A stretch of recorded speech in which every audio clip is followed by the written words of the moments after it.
ഇത്രയും പേര് ദൈവത്തിൻ്റെ വചനം പകർത്തി എഴുതി. നിങ്ങൾക്ക് എല്ലാവർക്കും അഭിനന്ദനങ്ങൾ തരുന്നു. എല്ലാവർക്കും ഒരു കൈയടിക്കാം അല്ലേ? അതിൽ പ്രായമായവരുണ്ട്, ചെറുപ്പക്കാരുണ്ട്.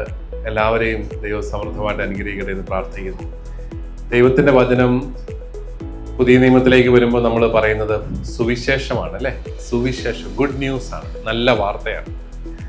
നിങ്ങൾ ചിലപ്പോൾ എഴുതിയ കൂട്ടത്തിൽ അത്ര നല്ലതല്ലാത്ത വാർത്തകളൊക്കെ ഉണ്ട്. യുദ്ധങ്ങളുടെ വാർത്തകൾ, മരണത്തിൻ്റെ, വധശിക്ഷയുടെ വാർത്തകൾ, വെറുപ്പിൻ്റെ വാർത്തകളൊക്കെ നിങ്ങൾ എഴുതിയിട്ടുണ്ടാവും. ചിലപ്പോൾ നിങ്ങൾ ചിന്തിച്ചിട്ടുണ്ടാവും, ഇതൊക്കെ ദൈവത്തിൻ്റെ വചനമാണോ?